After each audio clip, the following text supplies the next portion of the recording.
اور چونکہ اس ملک میں جو اس وقت حالات ہیں اور کل جو تشریف لائے بتائیں گے. تھینک یو ویری مچ جی.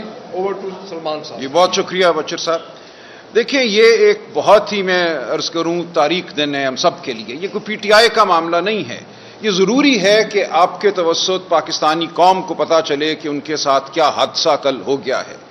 آپ تھوڑا مجھے موقع دیں قانون دان کے حوالے سے یا قانون کے طالب علم کے حوالے سے, ایک وکیل کے حوالے سے کہ ہوا کیا ہے کل. بہت لوگوں میں یہ ایک طرح سے وضاحت نہیں ہے کہ کل کیا ہو گیا ہے اور یہ کتنا بڑا سانیہ ہے ہم سب کے لیے.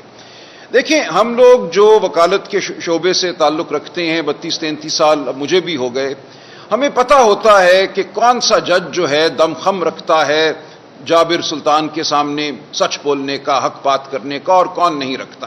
اگر آپ میرے سامنے کسی بھی ہائی کورٹ کے 40-50 ججوں کے نام رکھیں یا سپریم کورٹ کے 17 ججوں کے نام رکھیں اور کہیں یہ والا مقدمہ اگر ان میں سے کسی جج کے پاس جائے تو وہ کیا فیصلہ کرے گا, میں کوئی بحث سنے بغیر آپ کو بتا دوں گا کہ وہ کیا فیصلہ کرے گا. اتنا ہمیں پتہ ہوتا ہے کہ اگر کسی کو اٹھا لیا گیا ہے, کسی کا بھائی, خاوند, بیٹا گمشدہ ہے اور وہ مقدمہ الف جج کے پاس جاتا ہے تو وہ کیا کرے گا اور بے جج کیا کرے گا, یہ ہمیں پتہ ہوتا ہے. الف جج جو ہے اس کو ٹالے گا, بہت عدالت میں جاؤ جلال دکھائے گا, لیکن کہے گا مجھے 2 ہفتے میں رپورٹ دو, میں مزید وقت نہیں دوں گا, اور اس طرح مہینے گزار دے گا اور کچھ بھی نہیں ہوگا نشستن برخاستن کے سوا. اس طرح کے جج بہت ہیں ہماری عدالتوں میں بدقسمتی سے. لیکن کسی نہ کسی طریقے سے پچھلے 30 سال میں جو سفر ہم نے طے کیا 1996 کے بعد ایک عدلیہ کی آزادی کا. دیکھیے 1996 میں ایک فیصلہ ہوا الجہاد ٹرسٹ کہ جج جو ہیں صرف وزیر اعظم کی ثوابدید پر نہیں لگیں گے, جو چیف جسٹس صاحب ہیں ان کا ایک بڑا رول ہوگا ججوں کے لگانے میں. اس کے بعد 2010 میں 18ویں آئینی ترمیم آئی, اس کے تحت, اور 19ویں ترمیم پھر آ گئی, ایک جوڈیشل کمیشن بنا جس میں ججوں کی تعداد زیادہ تھی, باقی بھی تھے ارکان لیکن وہ ججوں سے کم تھے. لہٰذا ججوں کی رائے جو تھی وہ حاوی ہونا شروع ہو گئی اور حاوی رہی. اس تمام عرصے میں کسی نہ کسی حوالے سے, کسی دروازے سے ایسے جج آ گئے عدلیہ میں جو باہمت تھے, جو آئین کے لیے, جو شخصی آزادیوں کے لیے, وہ خواہ آپ پر بطور صحافی پیمرا کے قوانین ہوں, پیکا کے قوانین ہوں, اس حوالے سے آپ کو ہمیں ریلیف دیتے رہے, کھڑے ہوتے رہے وہ فسطائیت کے خلاف. یہ تمام جو عمل تھا 2010 کے بعد, بلکہ میں کہوں گا 1996 کے بعد, اس عمل کا کل ڈراپ سین ہوا ہے, اس کو کل ختم کر دیا گیا ہے. یہ کہا گیا کہ عدلیہ میں ایسے لوگ آ گئے ہیں جو کھڑے ہو جاتے ہیں ہمارے خلاف, خط لکھتے ہیں اگر ہم ان کے بیڈ روموں میں کیمرے نصب کریں, اگر ہم ان کی بات سنیں, ان کے فون سنیں تو یہ احتجاج کرتے ہیں. ان کو ہمت کیسے ہوئی احتجاج کرنے کی, یہ کہنے کی کہ وہ دباؤ میں ہیں. دباؤ ڈالنا تو ہمارا حق ہے, اس ریاست کو ہم نے چلانا ہے, کوئی آزاد جج ہمیں قبول نہیں ہے. تو یہ عمل شروع ہوا میری نظر میں اسلام آباد ہائی کورٹ کے 6 جج صاحبان نے جب خط لکھا, وہاں سے یہ فیصلہ کیا گیا کہ اب ہم نے عدلیہ میں نہیں رہنے دینا کسی ایسے عہدے پر کسی ایسے جج کو جو ہماری خواہش سے برعکس کوئی فیصلہ کرے, جو کسی کو ریلیف دے دے, کسی صحافی کو, کسی گمشدہ کو ریلیف دے دے, جو ریاست کے خلاف کہے کہ تم حاوی ہو رہے ہو ان کے بنیادی حقوق پر, تم ان کو پامال کر رہے ہو, لوگوں کو اٹھانا, مارنا, پیٹنا تو ہمارا حق ہے. یہ جج کون ہوتے ہیں کہ اس میں دخل اندازی کریں؟ اگر ہم لوگوں کے فون سنتے ہیں تو یہ ہمارا حق ہے. ان تمام ججوں کو ہم نے فارغ کرنا ہے. یہ ایک فیصلہ ہوا اصولی طور پہ. دیکھیں جو ہم پٹیشنیں لے کر جاتے ہیں بطور وکیل عدالتوں میں, وہ آئینی بنیادوں پر لے کر جاتے ہیں. آئین کا آرٹیکل 199 ہے, وہاں ہم یہ کہتے ہیں کہ یہ میرا بنیادی حق ہے کہ میں تنظیم سازی کروں, خواہ وہ ٹریڈ یونین ہو, خواہ وہ سیاسی جماعت ہو. میرا یہ بنیادی حق ہے کہ میں بول سکوں. آزادی اظہار مجھے آئین دیتا ہے, مجھے آزادی اظہار کے استعمال کی وجہ سے معتوب نہیں کیا جا سکتا. آپ میرے کسی پیارے کو گھر سے اٹھا کر نہیں لے جا سکتے. ایک قانون ہے جو مجھے زندگی کی, میرے وجود کی ضمانت دیتا ہے. تو یہ تمام معاملات آئینی نوعیت کے ہیں, یہ سیاسی نہیں ہیں, یہ بنیادی حقوق سے منسلک معاملات ہیں. کل یہ کہا گیا کہ ان معاملات کو سننے کے لیے ہائی کورٹوں میں بھی اور سپریم کورٹ میں بھی جج جو ہیں وہ حکومت متعین کرے گی. ایک کمیشن بنا دیا گیا ہے. اس کمیشن میں اکثریت ہمیشہ حکومت کی ہوگی, حکومتی پارٹی کی. اور آپ جانتے ہیں کہ اس وقت حکومت کیا ہے. حکومت صرف ایک ماسک ہے. اس کے پیچھے کون کھڑا ہے ہم سب جانتے ہیں. تو فیصلہ کل یہ ہوا اس فارم 47 پارلیمنٹ نے اور ان لوگوں نے جو اپنے آپ کو آئین پاکستان کا وارث کہتے ہیں, انہوں نے اپنے ہاتھ کاٹ دیے, اپنے ضمیر کو دفن کیا. انہوں نے تمام طاقت عدالت کی جو ہے, عدالت میں تعیناتی کی, وہ ان کو دے دی جو جبر کرتے ہیں. جبر کرنے والوں کو کہا گیا کہ اب اپنے مرضی کے جج لگاؤ, اس ملک میں اب سکون ہی سکون ہوگا, چین ہی چین ہوگا, جس کو چاہو اٹھا لو, جس کو چاہو اس کا منہ بند کر دو. تو یہ سب سانیہ کوئی پی ٹی آئی کا سانیہ نہیں ہے. مجھے حیرت ہوتی ہے جب لوگ کہتے ہیں یہ پی ٹی آئی کا معاملہ تھا. یہ معاملہ تو آپ کے بچوں کا ہے, آپ کے پیاروں کا ہے, یہ آپ کا ہے, آپ کی روزگار کا ہے, یہ بطور انسان میرا ہے, ہم سب کا ہے. تو یاد رکھیے, سمجھ لیجئے بہت اچھی طرح کہ کل ہم سب کے ساتھ ایک واردات ہوئی ہے. پاکستان کے ہر بچے کے ساتھ, ہر بوڑھے کے ساتھ, ہر عورت کے ساتھ, ہر بلوچ کے ساتھ, ہر پختون کے ساتھ, ہر سندھی کے ساتھ, ہر پنجابی کے ساتھ, ہر کشمیری اور گلگت بلتستان کے باشندے کے ساتھ. کل ہم سب اب محکوم ہو گئے ہیں. اب ہمارے پاس کچھ بھی نہیں ہے اپنے دفاع کے لیے. جب ہم ایک پٹیشن لے کر اب جائیں گے عدالت میں, تو وہ پٹیشن ایسے جج کے پاس جائے گی جس کی ڈوریاں جو ہیں وہ کھینچنے والے وہی تو جبر کرتے ہیں, وہی تو اٹھانے والے ہیں. تو ہم نے مکمل طور پہ عدلیہ نے جو آزادی حاصل کی تھی پچھلے 30-40 سالوں میں, اس میں بہت جد و جہد ہے. آپ سب کی جد و جہد ہے, صحافیوں کی ہے, پاکستان کے عوام کی ہے, وکلاء کی ہے. اس جد و جہد کا کل گلا گھونٹ دیا گیا. کہا گیا کہ اب ہائی کورٹوں میں بھی اور سپریم کورٹ میں بھی وہی جج اس قسم کے معاملات کو سنے گا جس کو ہم مقرر کریں گے. اور وہ کیا کرے گا آپ جان سکتے ہیں. مسنگ پرسنز کا ایک کمیشن بنایا گیا, ایسے ہی ایک جج کے تحت. جسٹس جاوید اقبال صاحب ہوا کرتے تھے, جو نیب کے بھی چیئرمین رہے. ہم جانتے ہیں اس مسنگ پرسنز کمیشن میں کیا ہوا. نشستن برخاستن لوگ روتے رہے, ٹھوکرے کھاتے رہے, فریاد کرتے رہے, لوگوں کا استحصال ہوا, لیکن کوئی فیصلہ نہ ہوا, ایک بھی کوئی شخص برآمد نہ ہو سکا. تو اب یہ حال تمام عدالتوں کا ہوگا پاکستان کی. ہر ہائی کورٹ میں اب ایک کانسٹیٹیوشنل بینچ نامی ایک دڑبہ بنایا گیا ہے. اس دڑبے میں وہ لوگ جائیں گے جن کے سر جھکے ہوئے ہیں, جن کی روح مردہ ہے, جو دلوں میں راکھ لیے ہوئے ہیں. سپریم کورٹ میں بھی اب یہی حال ہوگا. آپ کہیں دادرسی نہیں پا سکیں گے. ہم کالا کوٹ پہنیں گے, ہم فائلیں اٹھائیں گے, ہم آئین کی کتاب پکڑیں گے, ہم التجا کریں گے, ہم بحث کریں گے, اور ہمارے منہ پہ دے مارا جائے گا پاکستان کے آئین کو, ہماری بحث کو. یہ سب کچھ ہم دیکھ رہے ہیں.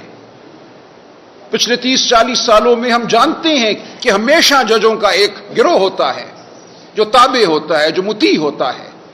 لیکن ہم نے بڑی جد و جہد سے, بڑی کوشش سے اپنی عدلیہ میں ایسے جج پیدا کیے تھے جو دکھا رہے تھے, طاقت دکھا رہے تھے, جو انسان کے ساتھ احترام سے پیش آ رہے تھے. احترام انسانیت کو وہ برتر سمجھتے تھے, جبر کے سامنے کھڑا ہونا شروع کر رہے تھے. ان کی ٹانگیں کاٹ دی گئی ہیں, ان کے ہاتھ توڑ دیے گئے ہیں, ان کی زبان کھینچ لی گئی ہے. کل یہ ہوا ہے. اس لیے جان لیجئے کہ آج اور کل پاکستان بدل گیا ہے. ہم ایک بہت تاریک دور میں چلے گئے ہیں. یہ وہ دور ہے جو شاید انگریز کے زمانے میں بھی نہیں تھا. دیکھیں, انگریز نے بھی جب 1860 میں ہمارے قوانین بنائے, ضابطہ فوجداری بنایا, اس کے بعد انہوں نے پینل کوڈ بنایا, ان سب میں یہ لکھا کہ خواتین پہ کوئی سورج غروب ہونے کے بعد کوئی گرفتاری نہیں ہوگی, کسی گھر میں داخلہ نہیں ہوگا جہاں خواتین ہوں. یہ سب کچھ انگریز نے لکھا 1860 میں. آج ہم دیکھ رہے ہیں یہ تمام اصول پامال ہو چکے ہیں. کسی کی بیوی, بیٹی, بہن, ماں محفوظ نہیں ہے. اس ماحول میں ہم نے مزید تاریکی پیدا کی ہے. تو ہم اب بالکل نہتے ہیں. میں آپ کو یہ کہنے آیا ہوں کہ یہاں سے آگے کچھ نہیں ہے سوائے جد و جہد کے, سوائے اس بات کے کہ ہر سیاسی تفریق سے, ہر لسانی تفریق سے بالا تر ہو کر ہم اکٹھے ہوں, ہم اپنی آواز بلند کریں. عدالتوں میں اگر آواز بلند نہیں کرنے دی جائے گی تو سڑکوں پر ہم بلند کریں گے, میدانوں میں ہم بلند کریں گے, گھاٹیوں میں, پہاڑوں پہ ہم بلند کریں گے. پاکستان کا کوئی خطہ ایسا نہیں رہے گا جہاں جبر نہیں ہوگا. اس لیے پاکستان کے ہر خطے میں ہمیں آواز بلند کرنی ہوگی, اپنے لیے, اپنے پیاروں کے لیے, اپنی آنے والی نسلوں کے لیے. تو میرا آج آپ کو یہی پیغام ہے، یہ پی ٹی آئی کا پیغام نہیں ہے. میں بطور پاکستانی، ایک رنجیدہ پاکستانی، بطور قانون کے طالب علم آپ سے مخاطب ہوں. میں اس حیثیت میں آپ سے مخاطب ہوں جو 30-32 سال میں نے گزارے آپ کے حقوق کی لڑائی میں. جو لوگ جانتے ہیں میرے کیریئر کو، وہ جانتے ہیں کہ کبھی میرے دفتر سے کوئی غریب خالی ہاتھ واپس نہیں گیا، کوئی مزدور کبھی میرے دفتر سے واپس نہیں گیا. کوئی میرے دفتر میں اگر داخل ہوا ہے، کسی فیکٹری میں کام کرنے والا مزدور، کوئی پی این، اس کی پٹیشن، آئینی پٹیشن لے کر میں ہمیشہ عدالت کے سامنے گیا ہوں. فیس تو ظاہر ہے سوال پیدا نہیں ہوتا، وہ پینشنر ہو، وہ نکالا ہوا مزدور ہو، ہم آئینی پٹیشنیں لے کر عدالتوں میں جاتے تھے. اب کس عدالت میں جائیں گے؟ میں اب کیا اس کو دلاسا دوں گا کہ تمہیں میں اس عدالت میں لے جاؤں گا جہاں ایک شخص بیٹھا ہوگا، اس نے بوٹ نہیں پہنے ہوں گے، وردی نہیں پہنی ہوگی، لیکن اس کا دل اور دماغ جو ہیں وہیں سے ٹٹولے جائیں گے، وہیں سے کنٹرول ہوں گے. تو یہ ہے وہ سانحہ جو ہمارے سامنے کھڑا ہے. تو میری آپ سب سے گزارش ہے، پاکستان کے ہر شہری سے گزارش ہے کہ اب اٹھو، بہت ہو گیا. اب ہمارے پاس کوئی چارہ نہیں ہے اس کے سوا کہ ہم اپنی آواز بلند کریں. ہم لڑتے رہیں گے عدالتوں میں، جو بھی ہے، جس قسم کی بھی عدالتیں ہیں، لیکن وہاں آپ توقع نہ رکھیے. اب آپ کو معاملات کو سمجھنا ہوگا، اپنے ہاتھ میں لینا ہوگا. جو عمل ہے یہ مدافعت کا، ریزسٹنس کا، اس کا حصہ بننا ہوگا. تو میری آپ کو یہی دعوت ہے، چاہے آپ پی ٹی آئی میں ہوں، چاہے آپ پی ٹی آئی سے باہر ہوں، کہیں بھی ہوں، اب آپ کے پاس کوئی آپشن نہیں ہے اس کے سوا کہ آپ مدافعت کریں، پاکستان کو بچائیں، پاکستان کو تاریک تر ہونے سے بچائیں. اس کو ہم نے قبرستان نہیں بننے دینا، یا قبرستان کی خاموشی نہیں ہم نے ہونے دینی. کوئی ملک فلاح نہیں کرتا. آج ہر بچہ اس ملک کا یہاں سے بھاگنا چاہتا ہے. اس کی کیا وجہ ہے؟ کیونکہ کسی کو اپنی عزت کا تحفظ محسوس نہیں ہوتا. کسی کو یہ نہیں لگتا کہ یہاں کام قانون اور قاعدے کے مطابق ہوگا. اگر اس کے حق پر ڈاکہ ڈالا گیا تو کوئی عدالت ہوگی جو اس کو ریلیف دے گی، جو اس کو اس کا حق لوٹائے گی. تو آج وہ خواب اگر تھا کہ اس ملک میں قانون کی حکمرانی ہوگی، تو وہ خواب ہم سے آج اور دور ہو گیا ہے. تو میری یہی گزارش ہے، درد مندانہ گزارش ہے کہ آئیے اپنا ساتھ دیجئے، پاکستان کا ساتھ دیجئے، شرافت کا ساتھ دیجئے. ہم آپ کے ساتھ ہیں. بہت شکریہ. دیکھو باری ایک میں کر نہیں، کوئی ماڈریٹ کرے نا اس کو. خیر ایک مجھے کرنے دیں، نہیں انہیں کرنے دیں، انہیں کرنے دیں، انہیں ماڈریٹ کرنے دیں. ایک منٹ آپ ماڈریٹ کریں. آپ دیکھیے انہیں چھوٹے، آپ رکھے باری. اچھا ایک منٹ بھائی، ایک منٹ. پہلے میں ان کو لوں گا، پھر آپ کو لوں گا. چلے ہاں، چلے ہاں جی. سنیے ہاں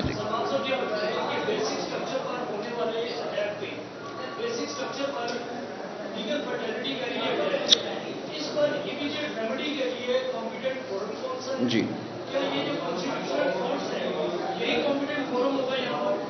جی دیکھیں، آپ ٹھیک کہہ رہے ہیں. جو بیسک سٹرکچر ہے ہمارے آئین کا، جو آئین کی روح ہے، کل تو اس روح کو ختم کر دیا گیا نا. آئین کی روح ہماری کھڑی ہوئی ہے عدلیہ کی آزادی پہ. قائم ہی یہ آئین جو ہے عدلیہ کی آزادی پہ ہے. کل وہ بات آپ نے ختم کر دی اس 26ویں آئینی ترمیم کے ذریعے. اب سوال یہ ہے کہ کل کو ہم پٹیشن کرتے ہیں، میں نے یہی کہا ہم پٹیشنیں کرتے رہیں گے، عدالتوں میں جائیں گے.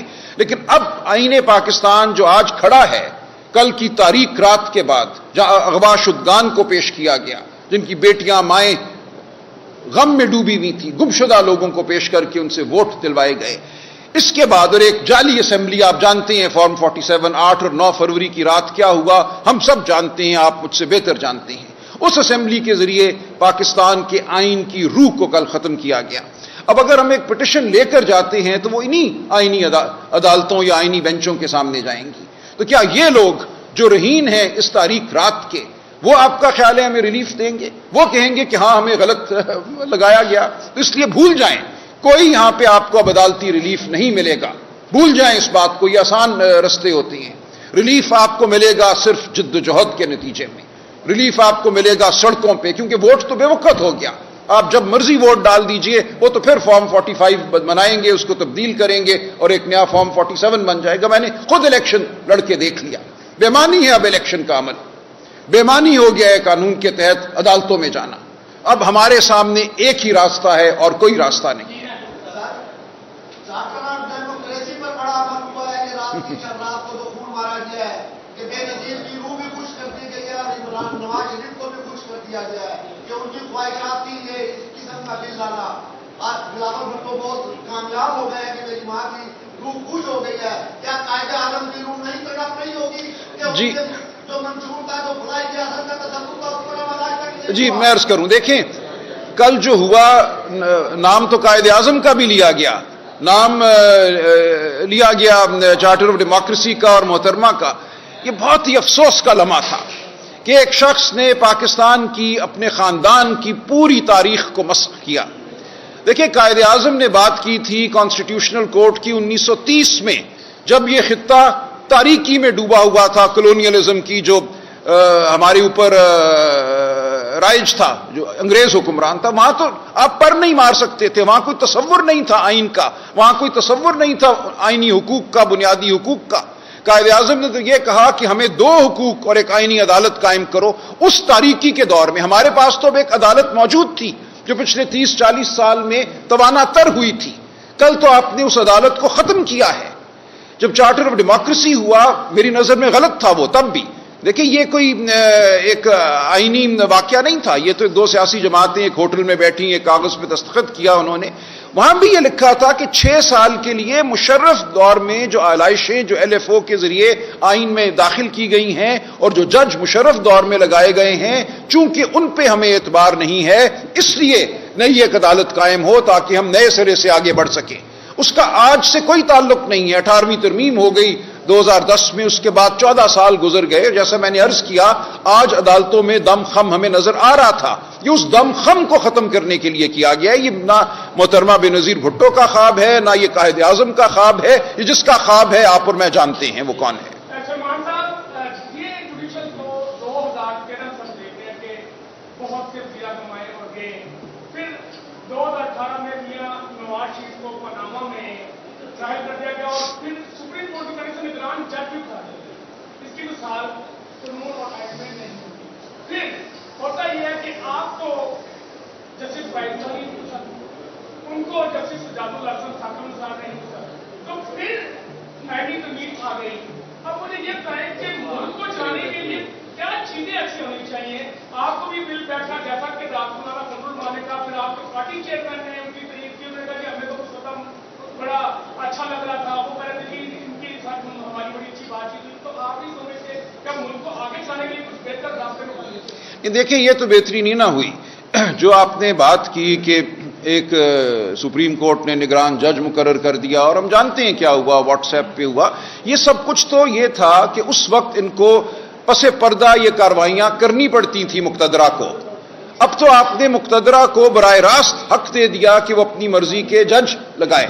جب آپ حق دیتے ہیں حکومت وقت کو کہ وہ جج لگائے، جب آپ کمیشن میں حکومتی ارکان کی اکثریت پیدا کرتے ہیں، تو جو دور ہے، جو ہمارے ملک کی حقیقت ہے، معروضی حقیقت جسے ہم کہتے ہیں، وہ یہی ہے کہ آپ ان کو طاقت دیتے ہیں جو پردے کے پیچھے بیٹھے ہیں۔ اس وقت جو ایک بری روش تھی، اب آپ نے اس روش کو آئینی تحفظ دے دیا ہے۔ اب کلیئرنس کے بغیر پہلے بھی لوگوں کو جج لگانا مشکل ہوتا تھا، لیکن لوگ لگ جاتے تھے۔ دیکھیں بہت سے لوگ جج بنے ہیں پچھلے 10-15 سال میں، جن کے حوالے سے مقتدرہ کی خواہش تھی کہ وہ جج نہ لگے، لیکن چونکہ جوڈیشل کمیشن میں جج صاحبان کی اکثریت تھی، انہوں نے اصرار کر کے لوگوں کو لگوایا۔ ان کی قابلیت کے تحت بابر ستار صاحب ہمارے سامنے ہیں، میری نظر میں وہ پاکستان کے اس وقت قابل ترین جج ہیں، لیکن وہ مقتدرہ کے سب سے معطوب جج بھی ہیں، کیونکہ وہ اپنے ذہن کے مطابق کام کرتے ہیں۔ وہ لوگوں کے فون نہیں ٹیپ ہونے دیتے، وہ بلا لیتے ہیں آئی جی کو، وہ روک دیتے ہیں ان احکامات کو جن کے تحت جبر کیا جا رہا ہوتا ہے، وہ خط بھی لکھ دیتے ہیں اگر ان کے بیڈ روم میں کیمرہ ملے تو۔ ایسے ہی لوگوں کو نکالنا مقصد تھا، اور یہ مقصد اب حاصل ہوگا۔ سر جی یہ بتائیے گا کہ جو نئے چیز آنے والے ہیں اس حوالے سے پی ٹی اے کا کیا بیانیہ ہے کہ آپ انہیں تسلیم کریں گے؟ دوسرا بچہ صاحب آپ سے بھی یہ سوال ہے کہ سڑکوں پہ آنے کا، مجھے آپ کی باتوں سے یہ لگ رہا ہے کہ پی ٹی اے دوبارہ سڑکوں پہ ہے، تو آپ کے حوالے سے دوبارہ سڑکوں پہ آنے لگے آپ؟ نہیں، مجھے ہی جواب دینے دیں۔ دیکھیں سڑکوں پہ پی ٹی آئی اکیلی نہیں آئے گی، سڑکوں پہ آپ بھی آئیں گے۔ دیکھیں ایسا نہیں ہوگا کہ یہ کوئی پی ٹی آئی کا معاملہ ہے، سڑکوں پہ آپ دیکھیں گے پورا پاکستان آئے گا۔ اس کے لیے ایک لائحہ عمل ہوگا، ہم ہر ایک سے بات کریں گے، ہم پاکستان کے طول و عرض میں گفتگو کر رہے ہیں لوگوں کے ساتھ، ہماری جو لوگوں کی تشویش ہے وہ ہماری تشویش ہے، یہ پی ٹی آئی کا ہرگز معاملہ نہیں ہے، تو ہم پورے پاکستان کو ساتھ لے کر چلیں گے۔ دیکھیں ایک منٹ، ایمن کا جو سوال ہے بھی جی، دیکھیں چیف جسٹس تو جو ہوگا وہ ہوگا نا، میں نے آپ کو بتا دیا کہ جو سپریم کورٹ کا چیف جسٹس ہوگا وہ بیچارہ بے وقت ہوگا، ساری طاقت تو کانسٹیٹیوشنل بینچ کا جو صدر ہوگا اس کے ہاتھ میں ہوگی، تو جو بھی لگ جائے چیف جسٹس کوئی فرق نہیں پڑتا، وہ بغیر طاقت کے، بغیر کسی استحقاق کے ایک نمائشی قسم کا جج ہوگا، ٹھیک ہے، وہ دیوانی فوجداری مقدمات تو کرے گا، لیکن جو آئینی مقدمات ہیں اس حوالے سے اس کے پاس کوئی طاقت نہیں ہوگی۔ پہلے یہ پھر یہ ہاں بولیے۔ آپ کے لوگ جو ہیں 5 لوگ قومی اسمبلی میں انہوں نے حمایت کی ہے، ان کا کیا آگے سے اس کا فیوچر کیا ہوگا؟ پارٹی کے حوالے سے آپ جنرل سیکرٹری ہیں، دوسرا یہ فرمائیں کہ مولانا فضل الرحمان کا جو کردار تھا وہ کیسا دیکھتے ہیں؟ جی اوکے، دیکھیں جن لوگوں نے پارٹی سے غداری کی ہے ان کا وہی مستقبل ہوگا جو ایک غدار کا ہونا چاہیے۔ ظاہر ہے ہم ان کو اسمبلی سے بھی ہٹائیں گے اور پارٹی سے بھی خارج کریں گے۔ جہاں تک تعلق ہے مولانا فضل الرحمان کے کردار کا، دیکھیں میں عرض کر دوں، میں اس عمل میں مولانا سے ملا 4-5 دفعہ، جو مسودہ یہ پاس کرانا چاہ رہے تھے ستمبر میں، جو شب خون مارا جا رہا تھا، مولانا کو بلایا گیا کہ آئیے، ابھی آئیے، پڑھیے بھی نہیں، کسی کو معلوم نہیں تھا، وہ ایک خوفناک، بہت اس سے بھی زیادہ خوفناک تھا۔ اس میں ملٹری عدالتیں قائم ہو رہی تھیں سویلینز کے لیے، جو بنیادی حقوق کا آرٹیکل ہے ہمارے آئین میں آرٹیکل 8، اس میں تخفیف کی جا رہی تھی کہ ہمارے بنیادی حقوق جو ہیں وہ نیشنل سیکیورٹی کے لیے سلب کیے جا سکتے ہیں، اور دیگر باتیں تھیں، کسی جج کو اٹھا کر ایک ہائی کورٹ سے دوسرے ہائی کورٹ میں پھینکا جا سکتا ہے، تو وہ کچھ تو نہیں ہوا، اور وہ اس لیے نہیں ہوا کہ مولانا نے ایک سٹینڈ لیا، اور اس حد تک ہم مولانا کی تعریف کرتے ہیں کہ اس دن انہوں نے جو ایک بالکل تباہی ہو رہی تھی اس کو روکا۔ لیکن اس کے بعد اب جو ہوا ہے، دیکھیں اب تو ان کو کسی جج کو ایک ہائی کورٹ سے دوسرے ہائی کورٹ بھیجنے کی ضرورت ہی نہیں ہے، کیونکہ آپ نے تو ہائی کورٹ کے ججوں سے اختیار ہی لے لیا آئینی پٹیشن سننے کا، اب تو صرف جو آپ کے منظور نظر جج کانسٹیٹیوشنل بینچ میں بیٹھیں گے وہی سنیں گے آئینی پٹیشنیں، تو اب تو آپ کو کوئی تکلیف نہیں، اب آپ کو کوئی ضرورت نہیں رہے گی کسی جج کو ایک ہائی کورٹ سے دوسرے ہائی کورٹ بھیجنے کی۔ تو جو ہوا ہے وہ بھی بہت بڑی برائی ہے، لیکن مولانا نے ضرور کوشش کی کہ کم بری ایک واردات ہو، اس میں کسی حد تک وہ کامیاب ہوئے، ہم نے بھی کوشش کی کہ وہ اس حد تک کامیاب ہوں، جو کچھ وہ بچا سکتے ہیں آئین کا وہ بچ جائے، لیکن ہم سمجھتے ہیں کہ جو آیا ہے مسودہ اور جس کو اپروو کیا گیا ہے وہ پاکستان کے لیے تباہ کن ہے۔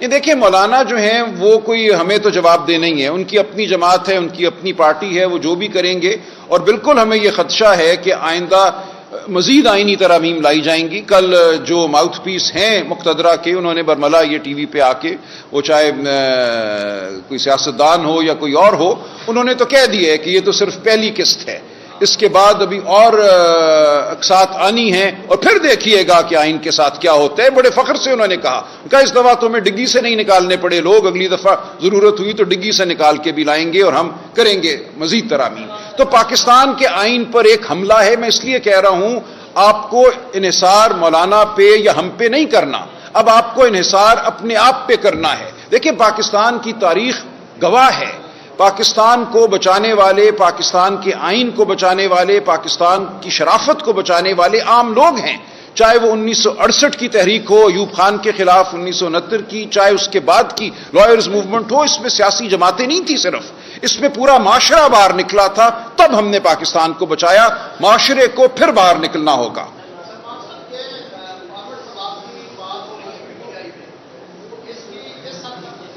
دیکھیں ہماری نظر میں کوئی فارورڈ بلاک نہیں ہے، جو بنائے گا وہ بے وقت ہو جائے گا۔ یہ ہر ایک جانتا ہے کہ اس وقت کسی کی کوئی ہے نہیں طاقت۔ ووٹ جو ہے پی ٹی آئی کا ووٹ وہ عمران خان کا ووٹ ہے، جو کوئی غداری کرے گا اس کے پلے کچھ نہیں رہے گا۔